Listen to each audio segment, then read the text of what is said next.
Good morning friends. तो friends अब हम लोग ब्रांच की ये प्रॉब्लम सॉल्व करते हैं। चलिए पढ़ें। Ion limited invoices goods to its branch at cost plus 33 1/3%। From the following particular prepare a branch stock adjustment and branch profit and loss account as they would appear in the books of head office. तो ये तो हमें बनाने हैं, इसके अलावा और अगर बनाने की इच्छा हो तो आप बना लीजिएगा। चलिए, हमसे पूछा गया है एक तो ब्रांच स्टॉक बना दीजिए, तो वो हम बना लेते हैं। ब्रांच स्टॉक अकाउंट, ये स्टॉक एंड डेटर की मेथड है, ठीक है।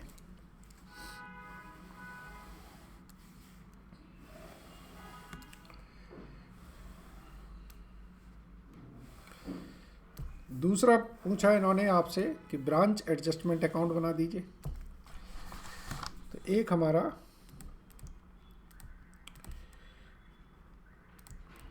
ब्रांच एडजस्टमेंट अकाउंट बन जाएगा और तीसरा पूछा इन्होंने आपसे कि ब्रांच P&L अकाउंट बना दीजिए। तो एक हमारा branch profit and loss account बन जाएगा, ठीक है। चलिए शुरू करते हैं। Stock at the commencement, opening stock हमारा है और क्लोजिंग स्टॉक दोनों दे रखे हैं। तो यहाँ पर ओपनिंग स्टॉक और क्लोजिंग स्टॉक लिख लें। To balance brought down 3,60,000 by balance carry down हमारे पास 2 लाख, हाउ मच 88,000।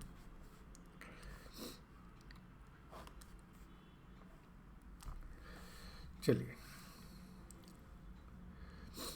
आगे बढ़ें। Goods send to branch during the year at invoice price including goods invoice to branch इतना but not received by the branch. तो हमने goods भेजा तो 24 लाख का है,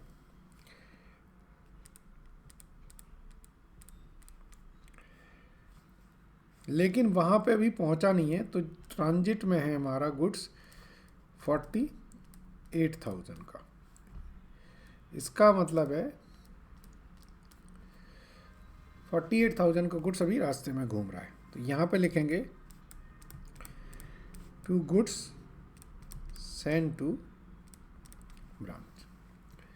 इसके बाद return of goods to head office, ये हमारी गुड्स रिटर्न हो गया। अकाउंट यही होगा गुड्स सेंड टू ब्रांच और ये रिटर्न आ जाएगा, ठीक है।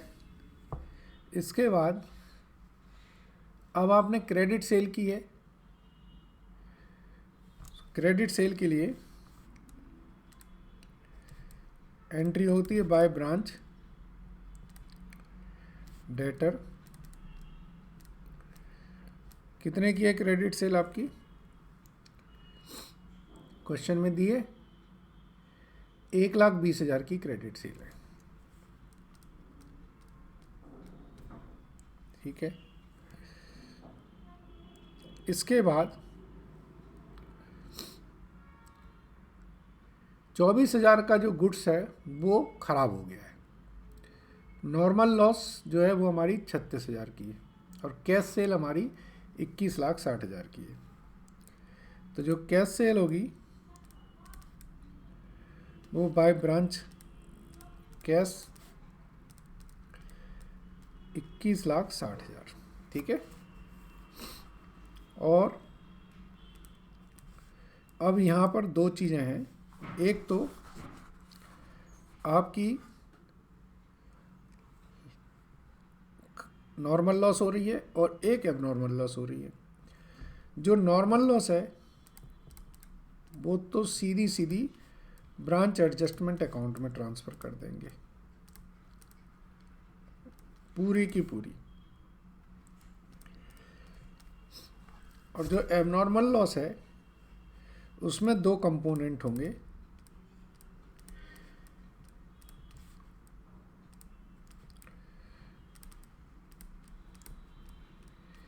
एक तो जो कॉस्ट प्राइस है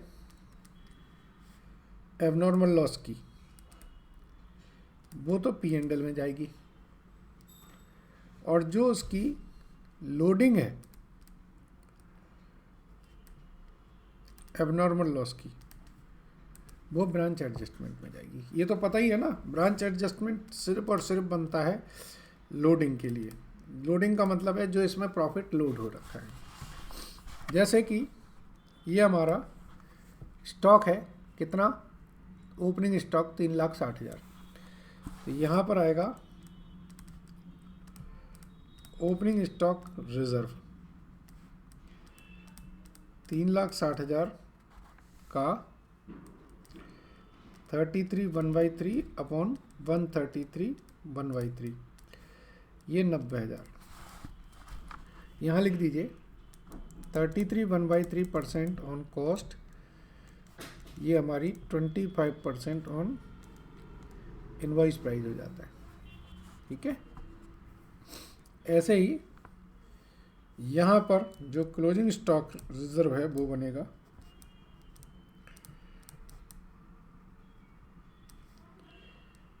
3,28,000 का 25%, ये हमारा होता है 82,000।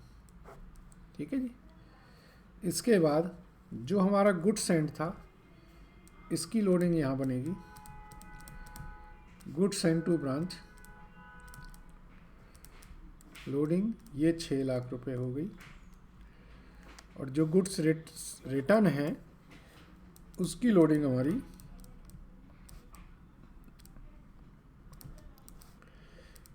यहाँ बनेगी।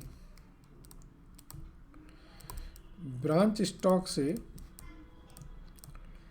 जो नॉर्मल लॉस है वो पूरी इधर आ जाएगी, और ब्रांच स्टॉक से जो एबनॉर्मल लॉस की लोडिंग है वो हमारी यहाँ आ जाएगी, और पी एंड एल में उसकी एबनॉर्मल लॉस चली जाएगी। ठीक है, चलिए तो पहले एक बार टोटल करें कि ये हमारा टैली हो रहा कि नहीं हो रहा। अगर ब्रांच स्टॉक टैली होता है, इसका मतलब है सेल भी हमने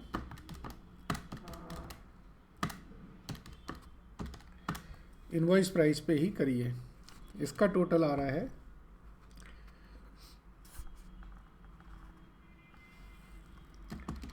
1,20,000, 21,60,000, 1,20,000, 36,000, 3,28,000।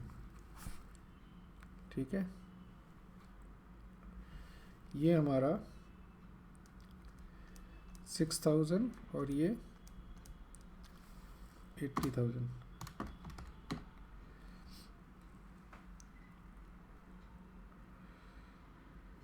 यहाँ गलत कर दिया, ये 3,36,000 बनेगा, तो 3,36,000 का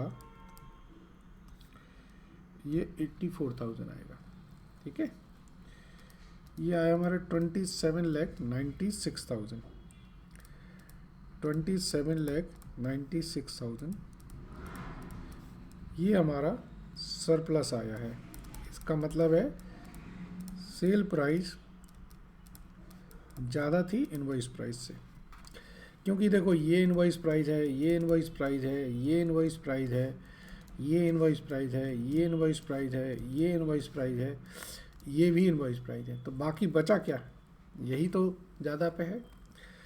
जो भी सरप्लस या डेफिसिट आता है वो हम ब्रांच एडजस्टमेंट अकाउंट में ट्रांसफ़र कर देते हैं।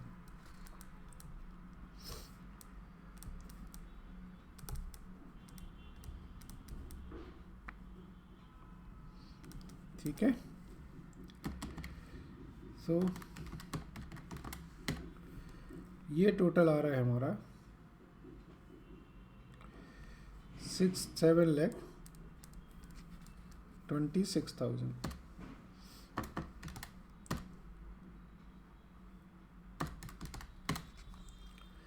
यहाँ पर बैलेंस आया 5,73,000।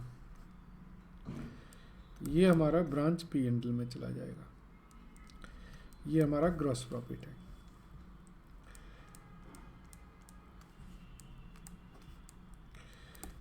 ब्रांच एडजस्टमेंट से जो भी ग्रॉस प्रॉफिट था वो आ गया। इसके बाद ये 5,52,000 ये हमारा जो नेट प्रॉफिट है ये हमारे पी एंड एल में चला जाएगा। चलिए, समझ में आया? चलिए, थैंक यू।